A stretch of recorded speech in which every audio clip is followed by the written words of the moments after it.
Welcome to your weekly WoW recap. From the Argent Dawn to the Jade Forest. This is the Azeroth Perspective. I'm your host, Kyron Mountain, recording Monday, May 28th, 2012. Today we're going to be talking about account security, Diablo 3 release numbers, is Arthas really attacking Orgrimmar? There's a buttload of mounts in the beta. This is episode number 1. Battlenet News. So on the official forums, there's a community manager, I believe their name was Lalira, I think that's how it's pronounced, was talking about how with the release of a new game, they do get a lot more people reporting account compromisation. To quote the post, "We'd like to take a moment to address the recent reports that suggest that Battle.net and Diablo 3 may have been compromised. Historically, the release of a new game, such as a World of Warcraft expansion, will result in an increase in reports of individual account compromises. And that's exactly what they're seeing with Diablo 3.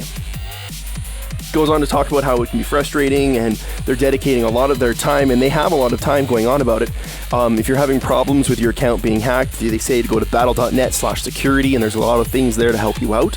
They also want to, and I'm quoting again, reassure you that the battle.net Authenticator and battle.net Mobile Authenticator, a free app on the iPhone or Android devices, they continue to be some of the most efficient measures they offer to help players protect themselves against account compromisation." On top of that kind of stuff, she goes on to talk about how you can pick up the SMS Protect. Basically what this is if you try and change your password, you're going to need to take this code you get from a text message and apply it on the Battle.net website. Any other suspicious activity, and they're probably just going to send you a text, and you're probably going to need to put in this code. One of the other features they talk about this SMS is that if you do get locked out of your account, you just use this tool to unlock your account without having to phone in for tech support. On top of all these kind of things, they're also looking out for your back, even if you don't have a lot of these things. Later in the post, they comment that when Battle.net does detect unusual login behavior that differs from your normal behavior, such as, logging in from an unfamiliar location, they may prompt you for additional information, such as an answer to one of your security questions, and or require that you perform a password reset through the Battle.net website. I know my ISP kept changing my IP address or something, and I had to constantly rechange my password. Eventually Battle.net recognized that my ISP was screwing with me after, about a month or so of having to change my password every 2 times I logged in. I think Battle.net just basically recognized that the internet provider was screwing around, or the internet provider recognized that I'm playing World of Warcraft and stopped changing my IP. I'm not getting hacked. Either way, I'm really glad that system was in place, because that means that no one could get on my account. On the Diablo 3 forums, poster named Caltonis, and I'm quoting again, "The hacking, compromising is probably a better word since no real hacking is going on, being seen in Diablo 3 is no different than what World of Warcraft players have been seeing for the last 5 years or so. The sad thing is, if no one bought game, currency, gold, credits, whatever, from these third-party companies, then essentially no account compromising would be occurring. Compromises not done by gold-selling companies are very rare indeed." Goes on to say that they strip one player to sell to another because it's much more efficient than farming gold themselves. They still do farm, of course, but they do it purely with compromised accounts. Unfortunately, these companies make a lot of money off of the practice because players buy gold, and so they have a lot of resources to try to get your password from directly or through your computer. Some of their poorly translated phishing emails may be laughable, but they're Trojans, infect websites, etc., and it's not a laughing matter. The post goes on to say, make sure you get your Authenticator, make sure you get this SMS Protect, and check your computer for viruses constantly. Diablo 3, good news. After its first 24 hours, it sold over 3.5 million copies, setting a new all-time record for the fastest-selling PC game.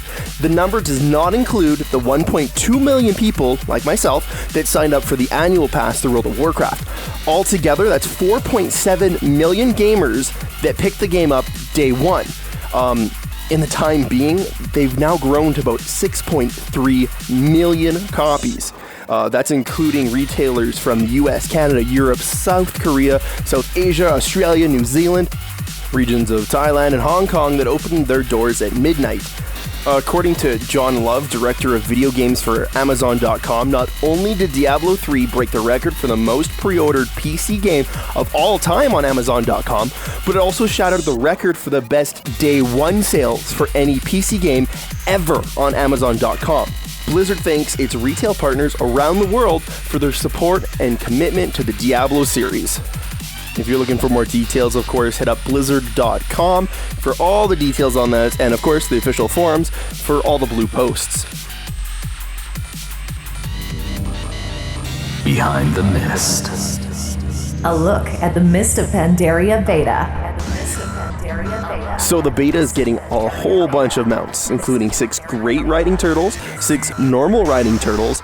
These are basically the Pandaren racial mount. They're dragon turtles. Look pretty cool. Considering we've had turtles in the game before, considering we've had dragons in the game before, these dragon turtles, they kind of suit the Pandaren, especially with a little bit of lore that Blizzard basically posted on their personal website this week, talking about how they can deal with any weight class. So yeah, Taurens, Pandarens, feel free, jump on, Draenei even, why not? Also, adding to the mount count, we're getting about, looks like 5 Water Strider mounts. These are going to be called the Azure Water Striders. They're going to be sold by the Angler faction. It requires Exalted, and it's going to be cost about 5,000 gold before the discount. I don't know what that works out to be. These guys basically look like, those Water Strider bugs, or, if you played Mario 64, that water level where you would change the water's level, and there was the bugs always on the top, skimming along the top. Basically, they look like these, except really cool and wowified. We're also getting a brand new Reins of the Traveler's Tundra Mammoth, except it's going to be called the Reins of the Grand Expedition Yak. Basically, same thing. You're going to have 2 passengers on your mount already. You can kick them off and have 2 of your friends hop on. One of them is going to be selling gear, repairing your stuff, selling food, selling water, apparently selling campfire materials. Not sure why you need that, because you haven't needed materials for making campfire for a while. Don't know if they're adding that back in. Plus a 14 slot bag if you don't have one yet. Pick that up from him. The really cool thing is that that's just one vendor. The other vendor is actually an arcane reforger. I just want to go on a limb here and predict that reforging might be a bigger thing in this expansion than it's been in the past. They're talking about how talents are going to be something that you're going to want to swap out on a case-by-case basis. Maybe reforging is going to be that much more important when leveling, that when you get a new piece of gear, you're going to need to reforge it right away. Or maybe, this is what I think it's going to be, depending upon each encounter, you're going to want to reforge your gear to get the max secondary stats you can. For tanks, maybe you need to stack your stam. No, that's not a secondary stat. Not sure how this is going to work out, but I think we're going to be stacking stuff differently based on each encounter in the expansion. If you have way too much gold and you're looking to get your hands on this bad boy mount, it's going to be 60,000 gold before any discounts. It's located in a small village called the Grummy Bazaar. It's just outside of 1K in the Kunlai Summit. Have at it and buy me one too. Ghostcrawler was on the forums about a week or 2 ago, replying to people's complaints about the filter system when you're talking to a vendor. They were going on and on about how they didn't like the idea that, Paladin, Warrior, Death Knight, who wears plate could have access to any and everything on the vendor, where someone who wears cloth, they weren't being allowed to even see the plate or the leather stuff, even if they just wanted to buy it for an alternative character. Ghostcrawler came on to say that some of the vendors have so many items that they literally would not fit within the current UI. There is a max page size, and that is something reasonable. Now, we could have expanded the number of pages vendors show, but honestly, that doesn't seem like it's the best answer, just so that you could scroll through 22 pages of BOP gear to reach the plate gear that you can actually use. He says that it's intended that the BOE and BOA items are always visible regardless of your class. It just sounds like that might not be working quite right in the beta. I know I was on the beta about a month ago checking out this filtering system, and at first it is jarring. When you go on, you're like, no, I'm looking for this specific item. No, it's not going to help my character. I just want to see it. You got to change your filters. Top right corner, change your filters. I think that's what some of the confusion is with some of these people. We've also seen a brand new login screen on the beta. It's beautiful. I haven't checked it out. Go hit up MMO Champ. They've got a nice little video where if you actually scroll through it quick enough, you can see the clouds moving in the background. Along with those, we've got brand new loading screen tips from archaeology, cooking, talking about what you can do with your daily quests, different races, different factions. 3 of the best ones talking about the tank role. It focuses on controlling enemy creatures during gameplay. Tanks sacrifice high damage for high survivability. Healers focus on keeping themselves and other members of the group alive. And last, the damage role, sometimes called DPS, focuses on defeating the enemy. Damage dealers are supported by tanks and healers? What? Now playing! Patch 4.3.4. So there was an update to the mobile armory, the iOS and Android app for your phone, so you can log in, chat with other people, post on different items that you want from the auction house. Well, the new iOS version is going to add some options for guild chat push notifications, so when you're not in the app, you actually will receive texts. Basically, I checked this out on my iPhone. You basically are logged in, you're set as away. Someone can still send you a whisper and it'll just pop up on the top of your phone like a text message. You've also got achievement announcements and guild chat. If you're logged in, you'll see those. You can now see the PvP zones of Tolbarad and Wintergrasp, who owns those. And they've also added retina display options. It does look a bit crisper. Over on the Android side, they've added 3D character viewer to the character sheet, something I guess that wasn't there before. Guild chat push notifications. Apparently you need OS 2.2 plus. I believe that might be Gingerbread. Don't quote me on that. Also PvP zones for Tolbarad and Wintergrass, and higher resolution icons. On the PvP front, it looks like the 2012 PvP Arena Pass is hitting its last phase, the Ranked Ladder Phase 2, between May 22nd and June 5th. Ranked 3v3 matches played during this phase will count towards the Pet and Prize title. During the Ranked Ladder Phase 2 of the Arena Pass service, players cannot switch arena teams. So it looks like starting Tuesday, this is going to be your last week to become ranked in the Arena Pass if you want your title and or pet. Also remember, if you've been part of this, you are going to be eligible for the level 90 Arena Pass that's going to come out just after Mist has been launched. There's been a lot of reports on Laughing Skull, I've seen a bunch on Reddit, that Arthas is actually showing up in Orgrimmar. Weird thing, is also showing up with a named guy of Grim Totem. I honestly don't recognize the guy from lore. Not sure who he is. Sorry about that. But Arthas, this is the weird thing. He's showing up, he's a bit ghostly in figure, and he's showing up almost anywhere in Orgrimmar. He's got 1% health, and sometimes the guards are beating on him, sometimes they're not. They seem to go after this Grim Totem guy a lot more.